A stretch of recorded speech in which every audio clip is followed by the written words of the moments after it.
আসসালামু আলাইকুম, সবাই কেমন আছেন?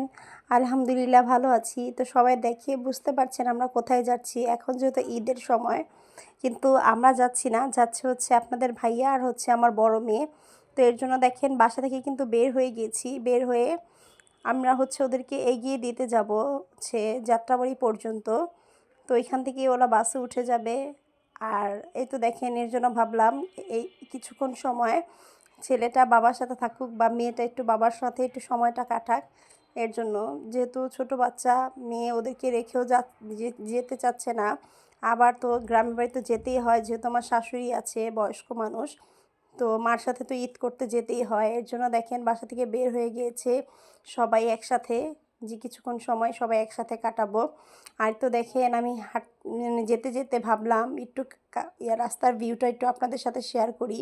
এখন যেহেতু ঈদ দেখেন রাস্তাঘাট কিন্তু পুরোই ফাঁকা, ঢাকা মানে পুরোই ফাঁকা, একদম শুনশান ফাঁকা রাস্তা। তো আমার কিন্তু খুবই ভালো লাগে এরকম ফাঁকা রাস্তা দিয়ে যাতায়াত করতে বা চলাফেরা করতে খুবই ভালো লাগে। আর এমনি তো সবসময় খুবই জ্যাম থাকে। আর শ্বশুরবাড়িতে আমার শ্বশুরবাড়ির প্রত্যেকটা মানুষই মাশাআল্লাহ আল্লাহর রহমতে সবাই খুবই ভালো, খুবই ভালো, যাদের বলার কিছু নাই। আমার যা থেকে শুরু করে ভাসুররা, জায়ের মেয়েরা, মানে যারাই আছে সবাই খুবই ভালো মানুষ। তো সবাই আমার শ্বশুরবাড়ির জন্য কিন্তু অবশ্যই দোয়া করবেন। আমার ভাসুর থাকে হচ্ছে বাহিরে দুবাইতে। তো সবাই তো জানেন যে দুবাইয়ের এখন কী অবস্থা। তো সবাই প্লিজ প্লিজ আমার ভাসুরের জন্য একটু দোয়া করবেন যাতে সে সেফভাবে সুস্থভাবে ভালোভাবে থাকে। তো এই তো দেখেন কথা বলতে বলতে কিন্তু চলে এসেছি। এসে কিন্তু ওনাদেরকে কিন্তু আমরা নামিয়ে দিলাম। নামিয়ে দেওয়ার পর আমরা চলে গেছি। তো আপনার ভাইয়ারা ওরা দুইজন গিয়েছে। তো আমি বলেছিলাম আমাকে একটু ভিডিও করে দিতে পদ্মা ব্রিজের বা ওনারা যে পর্যন্ত যায়। তো আমাকে কিন্তু পাঠিয়েছে। তো আমি কিন্তু সেই ভিডিওটা এখানে অ্যাড করে নিয়ে আপনাদের সাথে শেয়ার করলাম। তো সবার কেমন লেগেছে আমার এই ফুল ভিডিওটা সবাই কিন্তু কমেন্ট করে কিন্তু অবশ্যই জানাবেন। আর কে কী ঈদ কি ঢাকায় করছেন নাকি গ্রামের বাড়িতে করছেন সেটাও কিন্তু অবশ্যই জানাবেন।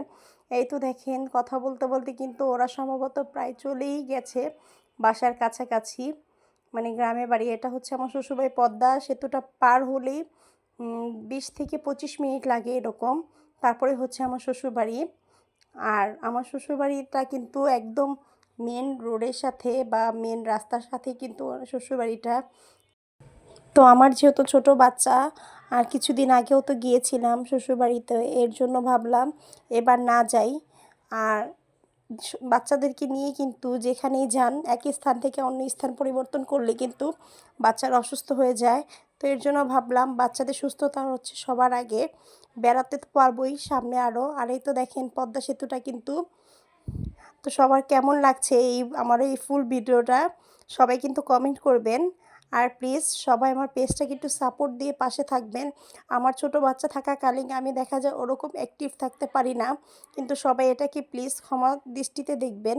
আর এই তো দেখেন সূর্যটা কিন্তু খুবই সুন্দর লাগছে দেখতে, আমার খুব ভালো লেগেছে ভিডিওটা দেখার পরে, খুবই সুন্দর। এই তো দেখেন এখানে হচ্ছে এই তো পদ্মা সেতুর উপরে কিন্তু। তো সবাই ভালো থাকবেন, আল্লাহ হাফেজ।